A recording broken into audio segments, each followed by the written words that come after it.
Hi everyone, welcome to this panel, Ecuador's Path Forward, Analyzing Internal Conflict and Fostering Peace in the War on Drugs Era. My name is Karen Sichel and I'm joined here today by two Oxford professors, Sir Paul Collier and Dr. Annette. Thank you for being here today and welcome. So I'm just going to begin giving a little bit of context on what's been going on in Ecuador in the past couple of weeks, basically in two areas. First of all, I would like to share some of information about Ecuador's context, focusing in the conflict and violence and corruption and state participation.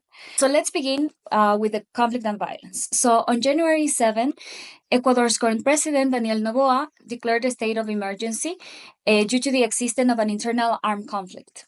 The state identified 21 criminal gangs as terrorists. This declaration came just hours before 13 armed civilians entered state-owned media company, TC Televisión, taking the entire cast and crew hostages. They demanded that the government left the prisons immediately. The government's intervention to the prisons occurred because this man, alias Fito, José Adolfo Macías Villamar, who is also the leader of Los Choneros, a prominent criminal gang in Ecuador, escaped from prison just weeks earlier. His escape triggered a series of jailbreaks, prison explosions, and attack on public institutions. As a consequence of the declaration of the internal armed conflict, the military took control of the streets and regained control of the country again. But as you can see in this map, there were a lot of criminal acts and violence happening. So in this conflict, allegedly, there are two sides. On the one hand, the military, and on the other hand, the gangs. But as we will see and we will try to discuss, this line is not always so clearly defined. Just a few facts. Ecuador right now is the 11th country with most criminality in the world. And also our criminal market are various. As you can see, the biggest ones are heroin trade, cocaine trade, extortion, racketeering, arms trafficking. Those are the illegal markets that are more present in Ecuador. And the criminal actors, I want to emphasize the big presence of state actors and also foreign actors due to the cooperation that exists within these groups. These maps show basically the estimated homicides in Ecuador. And as you can see, this spike in violence is quite new since 2018. We closed the year in 23 with more than 8,000 homicides. This violence demonstrated its boundless nature with the assassination of Fernando Villavicencio, who is a former presidential candidate. And of course, this incident gave the impression to the public that the state had not control of the situation. So just to finish this part, briefly, I just also want to emphasize the relationship that we have found between the criminal gangs and the state's participation. This has been news for the past few months when the national prosecutor had made public two cases, the Purge and Metastasis.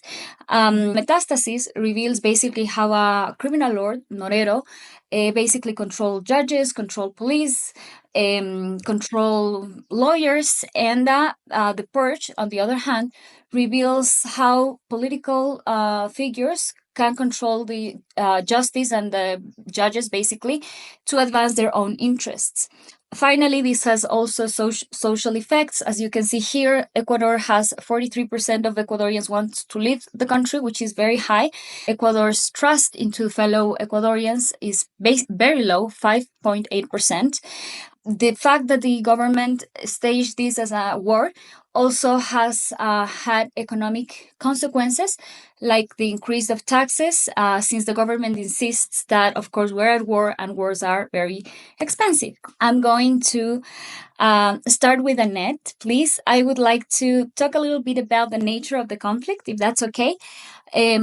Mainly about, is this okay that the president defined this as an internal conflict, and what are the consequences of labeling these criminal gangs as terrorists? Is this a correct strategy that the government is currently following? Well, thank you so much. Thanks for having me. Thanks for inviting me to this panel, and thanks for the introduction. Well, I would say we need to be very careful with how we label certain situations. I mean, there are specific definitions, right, that we use also in academia or in other areas in terms of what counts as an internal armed conflict. So usually, for example, the threshold of battle deaths for an internal armed conflict would be 25 per year. If we look at civil war, there's another threshold as well, like 1,000. And we also would need to look at whether there are political objectives behind those who would fight against the government. So I would actually say that it's not very helpful to use these labels and categories, especially in this specific context. We need to rather think about how people are affected. So what we see in Ecuador is really a security crisis. And that's also what you just showed us in your presentation. So we've seen, first of all, the electoral violence, including the assassination of the presidential candidate, as you mentioned. But of course, we also see the threats to state officials, which is very important. So on the one hand, it is corruption and state participation, but there's also threats to state officials, including prosecutors, judges, and other law enforcement officials, which has become kind of a common occurrence in Ecuador. To that add, then, of course, also the prison riots that that the country has seen. So we know that hundreds of inmates have been killed in the fights in also overcrowded prisons in recent years. And that, of course, then needs to be taken into consideration when we think about the murder rate as well, the homicide rate that you just showed. Also, I would say it's not just the total number that you showed us that is really, really alarming, but also when we look at it in terms of the ratio for per 100,000. So, for example, in 2016, homicide rate was 6 per 100,000. And in 2022, this has risen to 25. Now, also thinking about what the nature of the conflict is, I think we need to take into account the variation across different regions. Because, of course, Ecuador has a lot of variety in terms of violence. It's not everywhere the same level of violence. We have areas like Guayaquil, where there's more violence, but also in particular in the northern border zone, the border with Colombia. So, for example, in Esmeraldas, which is one of the areas that I visited a lot also for my book, Borderland Battles, where I conducted lots of field work, this is where we see particularly alarming rates of violence, where the homicide rate is 81 per 100,000. And that can be explained partly because it's a main transit point of the cocaine that leaves Colombia and then goes through Ecuador, which means there is high presence of different types of groups of gangs that, of course, want to have a share of the profit. So again, it shows just this relationship explains a little bit more about the nature of the conflict, that it is, to a large extent, it is about profit. It is about the illicit economy, rather than having groups that would try and, for example, change the government due to ideology or religion or ethnicity, or what we would see as the drivers of conflict in other contexts. Now, you ask about the label also of terrorists, and in a very similar way, I would say we need to be very, very careful with how we use that. Of course, it has huge implications for, first of all, for funding, right? If you have a fight against terrorism, that might help in terms of the discourse vis-a-vis donor countries. It also means that it attracts attention from certain institutions, such as, for example, the UN Security Council Counterterrorism Executive Directorate, and we work very closely to them. My research program, we are a member of the research network of the UN Security Council Counterterrorism Executive Directorate. But again, usually what we do when we think about terrorism is really thinking about this as a method, because we know one person's terrorist is another person's freedom fighter, right? So even there, using those labels can be very loaded and are not necessarily helpful in terms of how we're dealing with the problem. So if we think about terrorism as a method, then it's really any group that could use that mainly, for example, through attacks against civilians as a method. But we also know that states even draw on the method of terrorism. Of course, also, when we use the label terrorist, that can make it much harder in many circumstances to negotiate or to engage with certain groups, because there are certain politicians who would then say, well, we would not negotiate with terrorists, something I don't agree with. I think it's not a question of whether we negotiate, it's more how and when.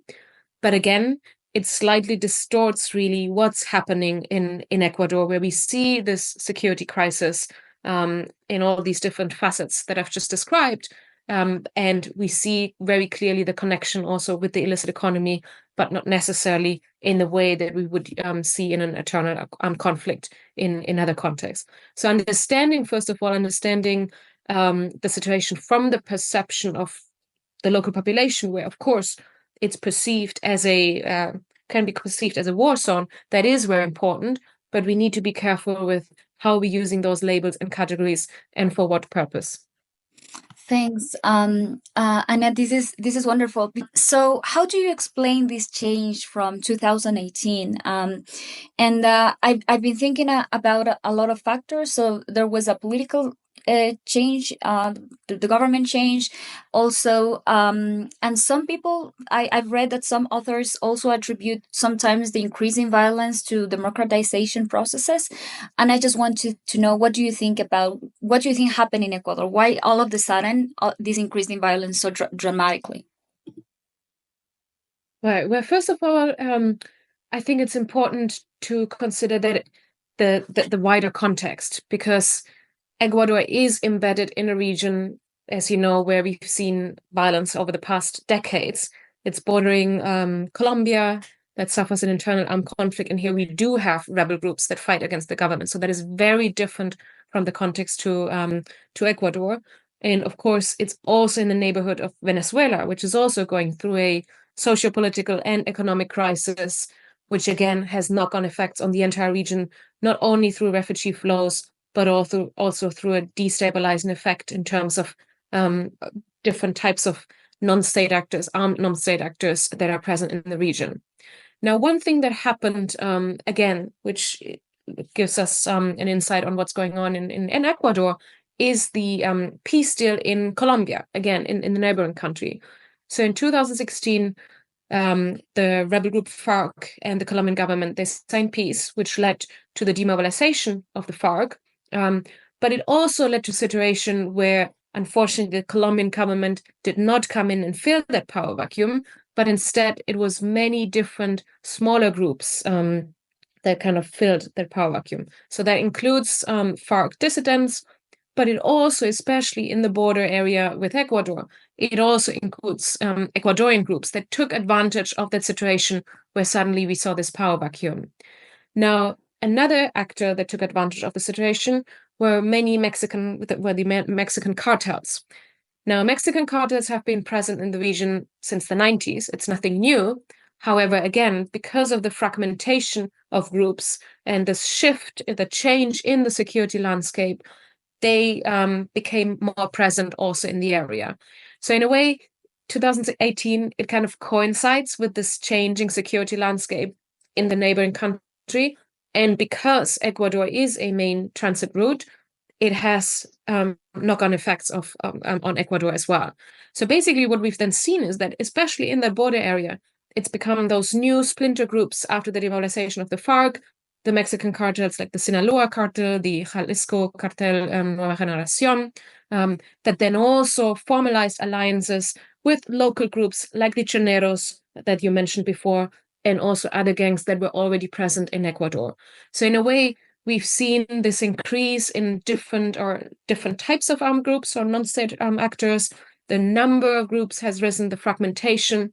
And that, of course, means that we see more violence among those groups. So it's not just those groups that make the whole situation more violent, but we've also seen an increase in competition because it was no longer this one sole actor, the FARC, that were able to control a lot of those areas and the trafficking roads. So in my research, I look at how those different groups relate to each other. And again, we've seen them present for a long time, but not necessarily violently. Now what has happened, because of this reshuffling, because of the power void and the reorganization, we see more violence among those groups, which then, of course, also, once the state actors, the law enforcement officials come in, leads to more violence against state actors as well. It's even groups from Eastern Europe, for example, who've provided weapons and money that have also taken advantage of the situation. So it's really this bigger mix. So this is one key factor, this change in the security landscape. after the peace deal in Colombia in 2016. I'd just like to add two more factors that I think are also important here to take into account. So another one, second one, is the change in the cocaine production. Now, Ecuador is traditionally, it's not a cocaine producer. Again, this is Colombia, the neighboring country. But we've seen in the past also laboratories, even on the Ecuadorian side of the border, to process the coca leaves into cocaine. And again, Ecuador plays a major role in terms of the global trafficking routes, especially the trafficking route that starts in Colombia and then continues to the United States as the end market. Now, if we look at the cocaine production in Colombia and also the demand in the US, in Western Europe, and in other parts of the world, we see a rise also in recent years. So to give you some numbers, in 2016, the cocaine production was estimated to be 866 tons, and that has risen in 2021 to 1,400. Now, the estimates are that around 313 tons of that go through Ecuador. So that's a third of the overall amount that runs through Ecuador. And that's also visible in the amount of seizures. So in 2015, Ecuador seized 63 tons. Then late in 2022, Ecuador seized nearly 180 tons of cocaine. It's highly profitable. And again, that explains a lot of the rise in violence, because we see this competition between different groups over the profit. So that's a second factor that is very important to take into account. And of course, again, it's not just an Ecuadorian issue. It's related to the demand even that we see in the United States and in other parts of the world. And then the third factor that is perhaps more domestic, this is the professionalization of the domestic criminal groups in Ecuador. So again, we've seen them competing for control over the country's prisons. That's what is related also to the prison riots. And that includes groups like the Choneros and the Lobos. Now, these groups have been present again for a long time. I mean, the Choneros, they emerged in the late 1990s as an armed branch of a Colombian drug cartel, actually, with control over trafficking routes across the Pacific Ocean to Mexico and the US. But this group has evolved over time, especially even already since 2011, when leaders were arrested, and they then became the very kind of most important gangs or brutal gangs controlling prisons, which included micro-trafficking, of course, also, but also contract killings, extortion, and contraband. So it's really something that didn't just start in 2018, but instead it happened over time. It gradually increased in terms of brutality and violence, and it's not something that just started right now. Again, because of the kind of reconfiguration of armed groups also in the wider region and the presence of the Mexican cartels, they've kind of learned from these other actors as well. There has been a certain knowledge transfer, if you want, and that has also led to more violence and kind of more spectacular violence that we've seen in recent months or years. So if we then think about kind of the bigger picture, it really is a confluence of several factors. So it's about what's happening locally, how these groups have changed their modus operandi, how they've learned from other groups. But it's also about the regional picture, what's happening in neighboring Colombia. And then ultimately also it's related to the global level and the demand in cocaine, which unfortunately has not gone away, but is still very much present. And that is related to the rise in the cocaine production. So, but you touch on a topic that I wish to continue exploring with Paul about the illicit markets. So, so what do you think, Paul, in that are the responsibilities of the developed countries, being that they are the destination of these products? If this is a global problem, I think that Annette called this a local problem because it's local and also global. In the side of the globality of the conflict, of the problem, how can the developed countries help us with this? Because we are living the consequences of these illegal markets. How can we establish some mechanisms of cooperation with the destination countries, basically? I think Annette has brought out very clearly the tragedy of all this is that Ecuadorians have suffered the consequences of being a transit country for other people's drugs, a transit between the people growing the stuff and the people consuming the stuff.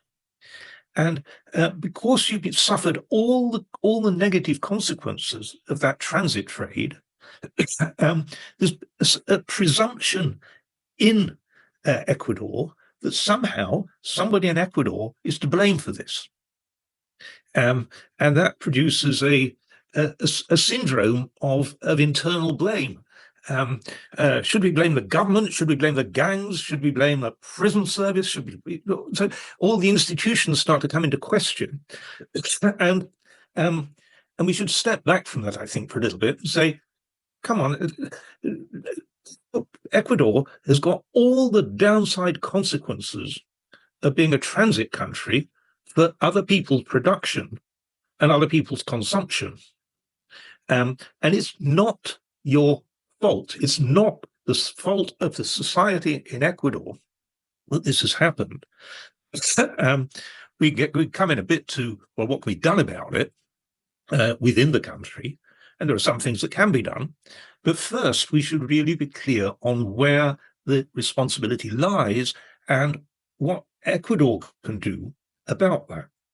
So the ultimate responsibility lies in the people who are consuming the cocaine. In the end, nobody dies from growing it. It's not dangerous to grow it. It's not even dangerous to hand it on, if it's, except for the violence that it provokes. What's really dangerous is consuming the damn stuff. And who's doing the consumption? It's high-income, well-educated young people in America and Europe. That's the core of the consumption problem. Is the higher income people, not the lowest income people. The highest income people are often young and well educated, and so the great advantage of that is that they actually pay attention to what is said internationally. So they can be reached, because these are the sort of people who listen to social media, get their news online, all that sort of thing, even read. And so what has to be made clear to them is that they are morally responsible for this tragedy that's happening in Ecuador. And Ecuadorians, both in social media and in the government, but most especially in social media, need to take that challenge through to these young people like yourself. They're educated, they use social media, but nobody so far has said, look, it's you guys who are causing murder and havoc in my country, Ecuador. We had a proud tradition within Latin America of being a pretty peaceful country for a long time. And that is now completely destroyed because of your disgusting habits. And you have to take responsibility for that. Right? So it's more effective if you do that than it is if your government does it, frankly, because the voice of social media is dominated by young people like yourself. Right? So that's one thing that you can practically do, not just you, but the whole educated population, young population of Ecuador, that this can hopefully reach. And then the second group, which Annette has properly identified, is the region. The region. And here, what is vital is that we get some cooperation within the region, that this is a common problem. And again, the voice of Ecuador, this can be a government matter. The government of Ecuador needs to say, look, we are getting all the negative consequences without any of the profit of growing it, right? A lot of poor people in Colombia or wherever are increasing their income by growing the stuff. No poor people in Ecuador are increasing their income by transiting it, really. It's just become a feeding feast for violent groups. And the young people induced to join these violent groups are the cannon fodder. They're the people who die. They're not the big wigs who run the violent groups. And so there should be huge moral pressure, both at the regional level and at the international level. I think that at some stage we need to turn to what can the government of Ecuador do? What can the institutions of Ecuador do that helps things? But we really, before we get to that, just need to be absolutely clear that this is not a problem created by Ecuador. And it's a problem suffered by Ecuador, but not created. And so the blame game within the country really needs to stop. Yeah, so I think that this is a good change of mentality, because the conflict that we were talking with Annette, escalates to the political level, and so politicians tend to blame each other, and that also polarizes our society. So we're living in this like double kind of conflict, not only with the armed groups, but also in the political scenario. And then I just wanted to ask you, Paul, so normally when people talk about global solutions, legalization or regularization of these substances is a common solution to this. So maybe if we have like an international forum or international honest conversation, and we discuss legalizing these substances, then the violence will reduce. So I was just wondering, what do you think about that option? Do you think it is possible? Do you think the effects could be good, or do you think the international community is not ready to have that discussion? I think it's got to have that discussion. And I think there are, if we look back at when I was a kid, I can remember this discussion in Britain, and we jumped the wrong way. The right way to jump is to treat addiction to these highly potent drugs like cocaine as a medical problem, which can be dealt with in a medical way. So it's not a matter of saying, oh, it's perfectly legal. We don't want adverts in the Super Bowl about, you can buy your Coke from, Jeff Bezos' Coke company. No thanks, right? We don't want adverts in the Super Bowl to promote consuming it, but we do want a very active medicalization that says if you are addicted, we can, for free, we can treat you and gradually get you off that addiction, because that addiction is very, very harmful to you and to everybody else. So you've got a moral duty to break that addiction, but we will help you. So medicalization is the right way to go. And that's the debate we should have, not legalization or not legalization. That's a sort of, in a way, a stupid debate. Medicalization is the right way to go. When Britain medicalized it, which it used to do, it had less than 1,000 addicts in the whole country. Right? A country then of 60 million people with just 1,000 people addicted. Less than 1,000. That was what we did when we had medicalization. We gave up on that because of pressure from America to criminalize it. And that was a huge policy mistake. America is always these extremes of legal, the libertarian, let everybody consume anything they like, and the authoritarian criminalize it. And that's the wrong solutions. Great, thanks, Paul. So you mentioned this side of the conflict that involves the illicit markets, and I was wondering, Annette. So we are at this war. So everyone here in Ecuador is basically, we are at a state of war. So what are we really fighting? Are we fighting a substance? Are we fighting a criminal groups?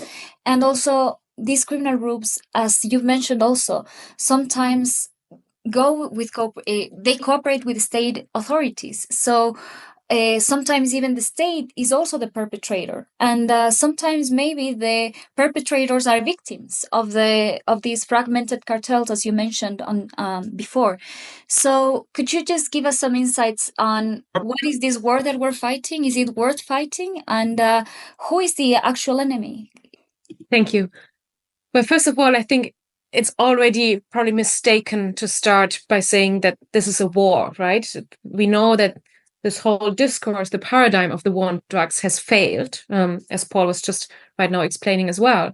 And that's also why in my book, I talk about transforming the war on drug. So we really need to we need to have a new paradigm that looks at drug policy. This is what it is in the end. It's not a war on drugs. It's not a war on gangs that is very helpful. It's understanding what the issue is. And as we just discussed, it's the demand or the addiction in Western countries. And that's a public health issue. It's not a war issue. Unfortunately, using this discourse on the war on drugs, that leads to a securitized version of drug policy. And therefore, we see exactly the kind of the patterns of violence that we described earlier in the country right now. So, of course, initially it started all by saying, well, drugs are evil. It's an evil to humankind. It would destroy societies. And that's where it all started decades ago. But throughout those decades, we've seen that it just has not worked. There was a call for drug policy reform, especially in 2016. It was led by Guatemala, by Mexico, and Colombia. It didn't go very far, mainly because many Western countries did not do much to support that. They mainly supported the status quo. And again, in 2019, there was a call for drug policy reform. And again, not much really has changed. So this is one part where we need to think about, again, this as a global issue. It's not a war only fought by Ecuador, and it shouldn't be fought only by Ecuador, and it shouldn't be fought as a war at all. It really needs to be considered as something that requires just a policy reform. Now, you mentioned that there are kind of blurred lines between victims and perpetrators, and that's very important to keep in mind. So unfortunately, as part of this discourse, this war, the securitized discourse, we've seen that small-scale smugglers, people who were paid perhaps just smuggling very small amount of cocaine or of other illicit goods, they were fined, they were punished harsher than people who've committed murder at some point in Ecuador. So this was in the past, this has changed, but we've seen that where the fines have been completely disproportionate to the actual crime involved. And that, of course, is wrong, because we know that many of the small-scale smugglers, first of all, either they're not even aware of what exactly they're doing, they're not aware of the scale of also the consequences, but also they are not really the ones who get any profit from that. It's the large cartels or the brokers behind that who get the profits. These small-scale smugglers, it's sometimes, for example, women who have to look after their children, who otherwise don't have an income, who are forced to do that also. We've seen lots of young people, unemployed youth, for example, who are recruited by those gangs just because they don't have any other option. I mean, they are put into a position where the gangs, they would tell them, well, either, work with us, or you have to leave the area and we might threaten your family. I mean, this happens in places like San Lorenzo, for example, in Esmeraldas, where, again, we can't really blame those youth because they don't have any other livelihood opportunities. I think it's important to really look at, again, kind of who gains behind that. And these are often the large, powerful brokers that are often not in the public. They're not even necessarily the heads of those gangs. They are the ones who coordinate across the different stages of the cocaine supply chain.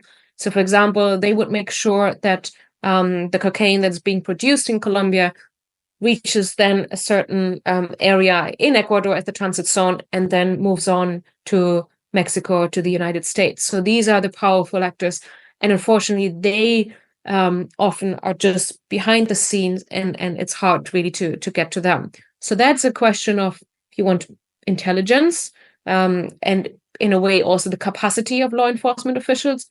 But the other side of it is also a development issue, right? Providing opportunities, providing livelihoods to youth and to the local population, especially in the poorer areas, that is also important.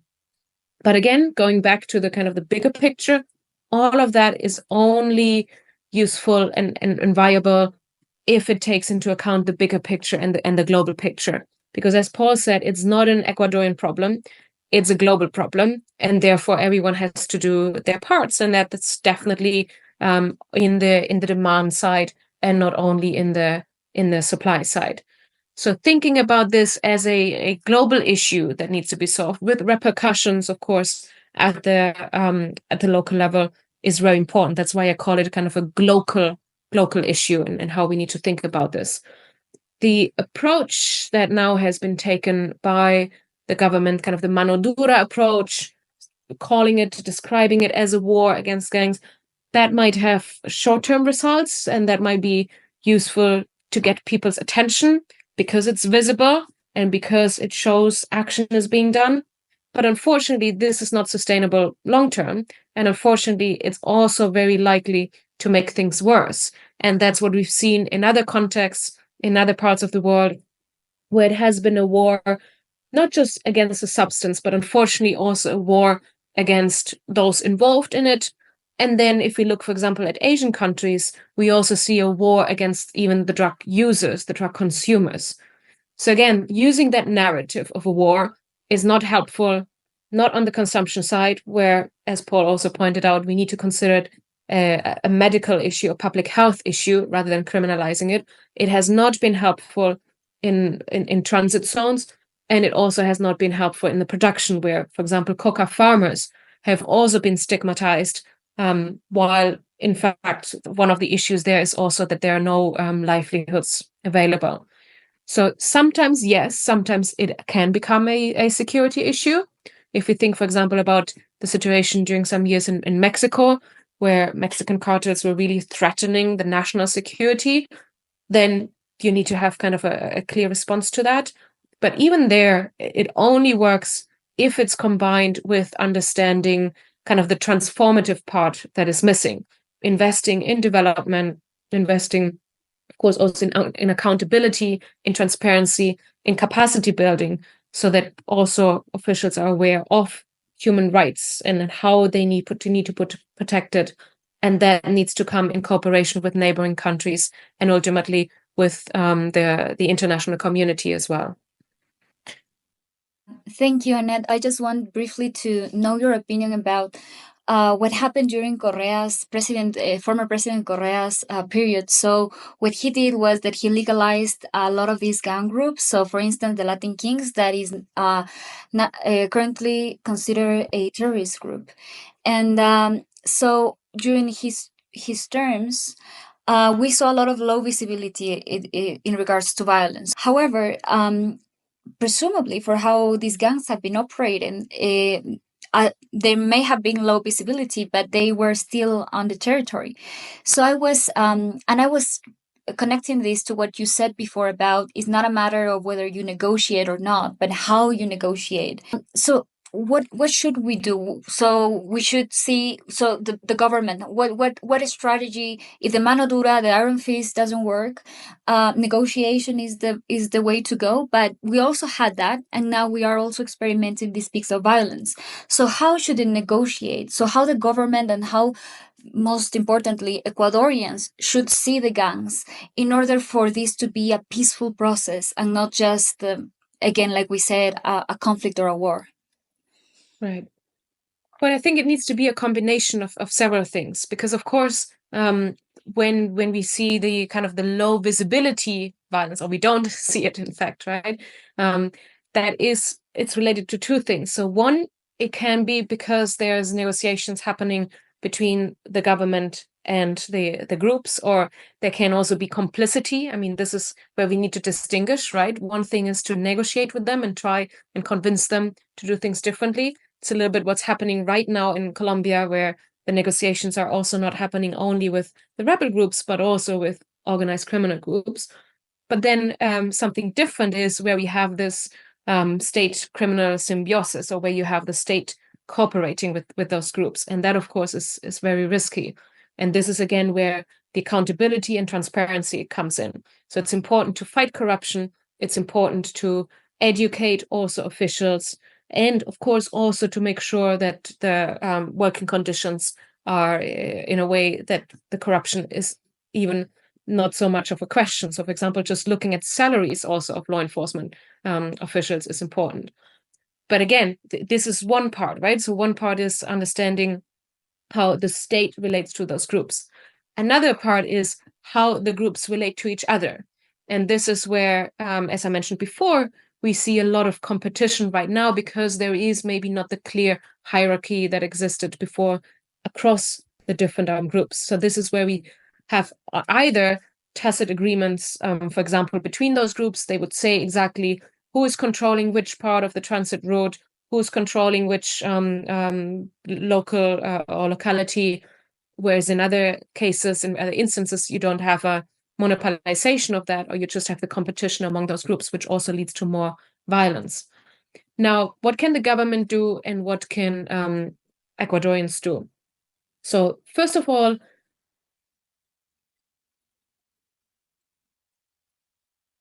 opportunities, economic opportunities that I mentioned before. So once we provide more opportunities to young unemployed, of course, they have less incentives to also join those groups. Because as I said before, it's often not their own choice. It's simply a pragmatic solution. There's nothing else for them to do to sustain their livelihoods, to also sustain their families. So giving them alternative options, that is very important. And that's where support from neighboring countries, from the international community, to really invest also in sustainable development. And then the other part is also, again, understanding this as a kind of as a broader issue. So Ecuadorians can, of course, see that it is something that is taking time and it will not change overnight. I mean, we need to be clear about expectations. And I think that's why it's important for the government to manage expectations and say, well, the mano dura approach that might help very short term, but it will not have a lasting effect. So it's something that needs to be done more long term, and where you just have to invest the time as well. And that, of course, is important, but also difficult for politicians because they think in terms of election cycles and not necessarily in the long term kind of perspective. So making that clear, kind of keeping expectations where they are, and saying what we need is a longer process, a longer transition where things will not change overnight. But if we think about this as a sustainable development issue, but also as a regional cooperation issue, and ultimately as a global cooperation issue, that will have more long-term benefits, that is particularly important for the local population. And then understanding, of course, that what definitely needs to happen is reduce levels of corruption through more accountability, as I said, and transparency. And this is something where civil society is really important, right? Civil society can demand and can put pressure also on the government to make sure that accountability and transparency is something that is really prioritized on the agenda. Thank you so much, Annette, for that. So, Paul, I want to talk the last few minutes that we have about how is it that we build a more peaceful culture and a society. So, taking into account that for the cases, the corruption cases that I mentioned before, Metastasis, the Purge, have shown that a lot of our elite is entrepreneurs, and so the rich people, they're getting filthy rich, but with these organized crime networks that operate in a transnational level as well. So I just wanted to ask you, what do you think are the obligations that our elite has? How is it that we can educate ourselves and also our elite to be more honest and to recognize their obligation towards the people that are being the victims in these conflicts? Yeah, I think clearly Ecuadorian society needs to come together around a new agenda. And the work of Michael Sandel here is very useful because he's got this concept of contributive justice. Michael Sandel has 30 million well-educated young people like yourself around the world as followers. And I know he's very, very interested in the Hispanic cultures. So he's somebody who you could probably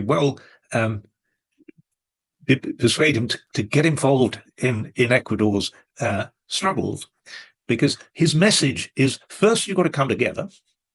The crisis that you're facing, the crisis of criminality, is actually, you can put that to good use, because clearly there's a massive problem which is not of Ecuador's making. And so you need to come together in order to face it. What all these criminal gangs have in common is they are trying to weaken the state, the government, and the institutions.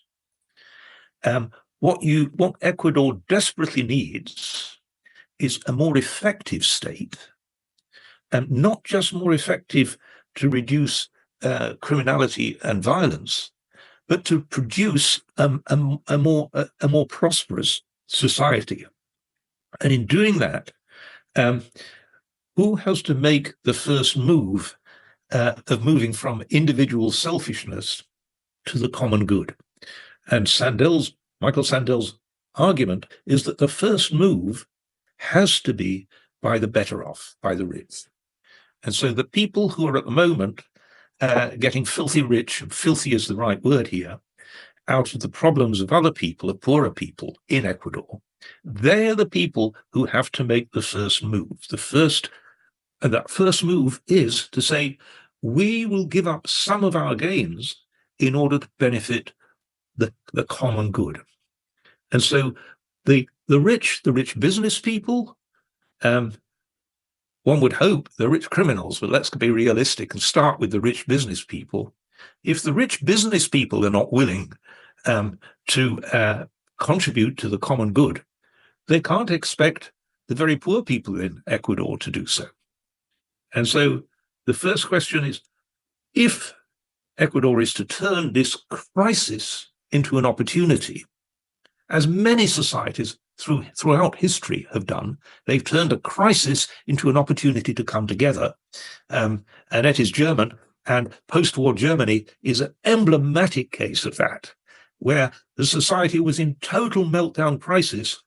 And because of that, people did come together and they rebuilt the society magnificently, right? If only my own society of Britain were as prosperous and inclusive as Germany, right? So it's entirely possible to use these crises for the good. But in Germany, it was the rich who understood that they had to make the first move and make the sacrifice for the common good. Ecuadorian business is going to have to do the same. Ecuadorian business leaders have to ask themselves, if not us, then who? Should it be the poor? And so if not us, who? And if not now, when we're in crisis, then when? Right? It's not going to happen sometime in the future. If it doesn't happen now, you may wait for 30 years. A whole generation of missed opportunities. If it doesn't happen from the business people now, who else is going to do it? And so my appeal is, get real. Use this crisis as an opportunity to build a more effective state that's not just more effective in the security issue, but more effective in the fundamental process of building a more prosperous and inclusive Ecuadorian society. And you can do it because there are examples of it all around the world. And so that's the future you need to be focusing on, not this short-term business of who in Ecuador should be blamed for all this violence. Yeah, that's great. So just the final question, how can we start building? And I just want to ask you the importance of community here, because so this is something that Annette mentioned, I think, at the beginning. She said that she went to Esmeraldas and she got to know the people, and she realized how the dynamics of these groups functioned, and I think that our community is very fractioned, and so it is very hard to build a common purpose, or to agree on basic things if if our social fabric is broken. And it breaks every day, because we see the powerful being corrupt, we see the powerful being richer, getting richer, and the poor being exploded, basically. So what strategies do you think we should know about how to build these communities, taking into account that we have this issue of the gangs, the presence of the gangs, and basically this war on drugs we're dealing with?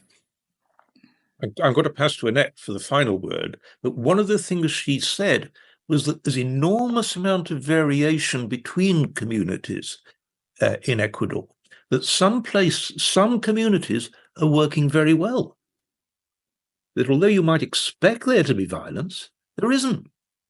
And so learn from that variation. It's great that there is variation. Obviously, some communities are doing things that work, and other communities can learn from that. And so we need to celebrate successes so that they spread. But Annette knows so much more of the detail than I do. On that note, I'm going to be silent and pass over to the two of you. Thank you. Yeah, maybe just to add some final words here. I think, yes, first of all, understanding where there are success cases is important, but also understanding that the communities have solutions themselves. Because often, unfortunately, what we see is that the state comes in, the international community comes in, and they think they know things better, right?